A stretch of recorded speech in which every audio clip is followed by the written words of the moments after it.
Mr. Speaker, as I've just indicated, following the Appiatse incident, a Health and Safety Committee of Inquiry has been established to review the entire health and safety regime of the mining sector.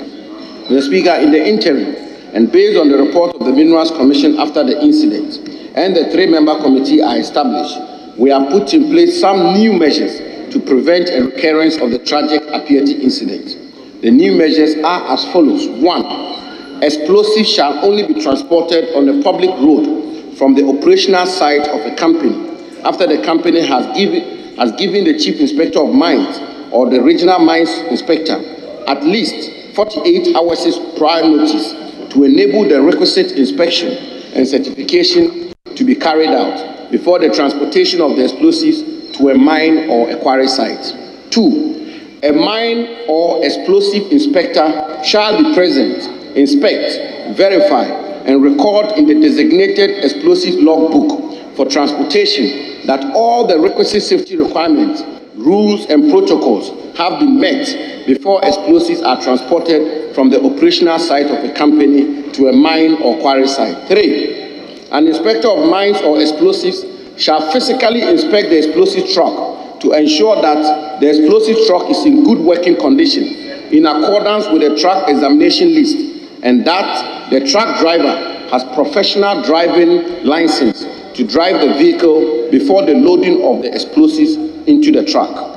4. Explosive trucks must have a red flashing light clearly visible at least 100 meters away. B. A klaxon or siren, hooter, or automatically operated bell. C. Automatic fire suppression system alongside the fire extinguishers. D. Tracking system to monitor the speed and movement of the explosive truck. E. Integrated monitoring system to check driver fatigue. F. Megaphone to warn people or bystanders in case of any incident. G. Drive cameras to monitor the explosive truck. 5. Before the explosive truck takes off from the operational site of a company, the way bill for the transportation shall be endorsed by an inspector of mines or explosives who shall be satisfied that the explosives are under the direct control of a person who has a certificate of competency in accordance with Regulation 15.2 of the Minerals and Mining Explosive Regulations 2012 LI 2177. 6. The escort vehicle shall be inspected and all the details recorded in the inspector's field book by an inspector of mines or explosives on the day the explosives are to be transported. 7. Escort vehicles must have a red flashing light clearly visible at least 50 meters away, and B. A klaxon or siren or hooter or automatically operated bell.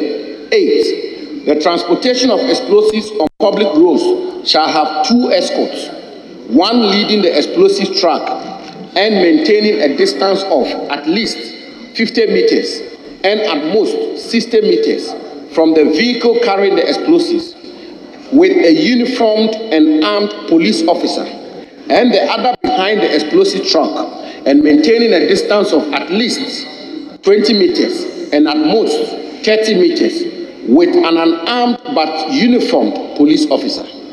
9. Competent persons accompanying explosive truck shall notify the regional inspector of mines in the region upon arriving at their destinations and indicate the arrival times in the designated logbook. 10. Competent persons accompanying explosives shall be trained in the Code of Safe Working Practice for the transportation of explosives along public roads, developed by the explosives inspector and approved by an inspector of miners, and the code shall be carried by the competent person accompanying each transportation. 11. The transportation of ammonium nitrate fuel oil on a public road to a mine or quarry site has been prohibited unless expressly authorized in writing by the Chief Inspector of Mines.